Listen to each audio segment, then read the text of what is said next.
내 영혼의 양식. 오늘 우리에게 주시는 하나님 말씀은 골로새서 3장 18절 말씀입니다. 아내들아 남편에게 복종하라. 이는 주 안에서 마땅하니라. 아멘. 하나님의 뜻을 이루는 아내의 삶. 18절에서 사도 바울은 가정의 윤리를 언급하면서 먼저 아내의 도리에 대해 말하고 있습니다.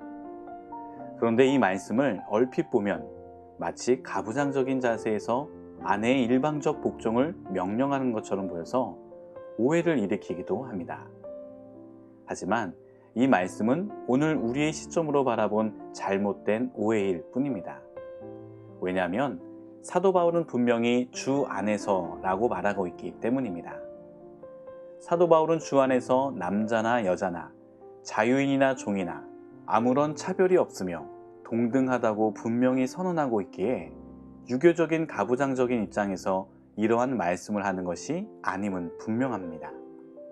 그러면 동등함 가운데 복종이 있을 수 있습니까? 물론 있습니다. 우리는 대표적인 예를 그리스도와 하나님을 통해 분명하게 볼 수 있습니다. 그리스도께서는 본질적으로는 하나님 아버지와 동등하셨으나 자발적으로 자신을 낮춰 하나님께 복종하신 것입니다. 하지만 그렇다고 해서 우리는 그 누구도 그리스도께서 하나님보다 열등하다고 말하지 않습니다.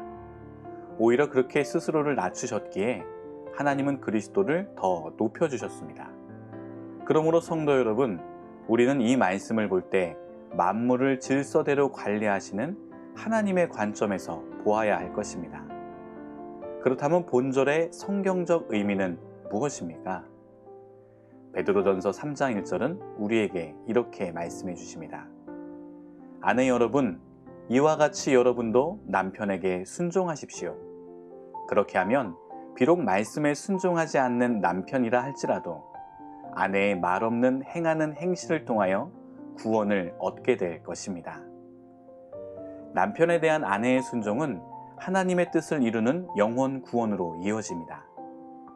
여자의 머리로 남자를 지으신 하나님께서 남편에게는 그리스도의 사랑과 희생을 말씀하시는 동시에 아내에게는 영혼 구원을 위해 복종을 명령하셨다는 사실을 기억해야 합니다. 그리하여 아내들은 교회가 그리스도께 하듯 남편의 뜻을 존중하고 따름으로써 선한 협력자가 되어 함께 하나님의 뜻을 이 땅에 이루어가야 할 것입니다.